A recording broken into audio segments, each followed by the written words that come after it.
Assalamualaikum warahmatullahi wabarakatuh. Baiklah, perkenalkan saya Ali Usman, NPM 5021306. Saya dari kelas 5H dengan mata kuliah Pengembangan Pembelajaran IPS SD.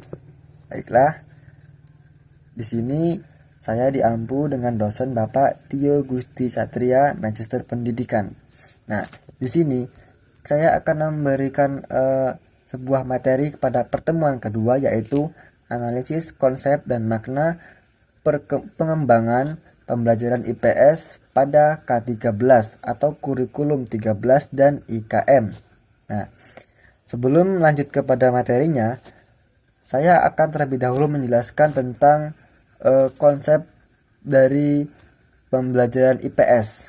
Jadi teman-teman, pembelajaran IPS merupakan sebuah upaya menerapkan teori-teori atau konsep, prinsip, ilmu sosial untuk menelaah pengalaman, peristiwa, gejala, dan masalah sosial yang secara nyata terjadi di masyarakat.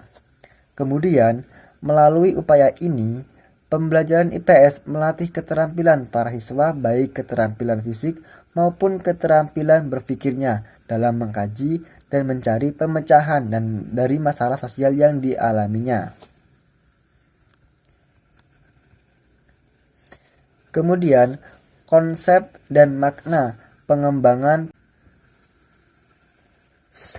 Pada konsep pengembangan pembelajaran IPS di K13 ini menggunakan pendekatan proses saintifik dengan beberapa keterampilan seperti keterampilan berpikir, yaitu kemampuan untuk menggambarkan, mengidentifikasikan, mengklarifikasikan, berhipotesis, menggeneralisasi, memprediksi, membandingkan, dan mengkontrasikan, serta menghasilkan ide-ide baru. Adapun langkah-langkah dalam pembelajaran saintifik, yaitu yang pertama mengamati, kemudian yang kedua yaitu menanya, kemudian yang ketiga, mengumpulkan informasi atau sebuah eksperimen yang dapat menarik perhatian anak didik. Kemudian yang keempat, mengasosiasikan atau mengolah informasi ataupun menalar. Dan yang kelima yaitu mengkomunikasikan.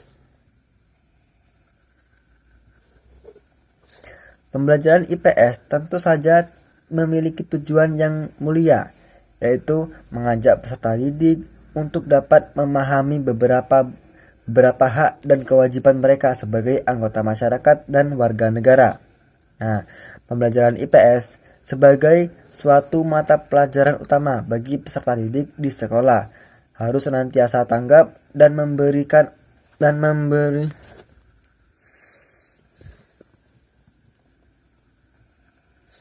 Pembelajaran IPS sebagai suatu mata pelajaran utama bagi peserta didik di sekolah harus senantiasa tanggap dan membenahi diri agar dapat mengikuti perkembangan zaman dan terutama ilmu pengetahuan sains dan teknologi yang ada dan berkembang di masyarakat.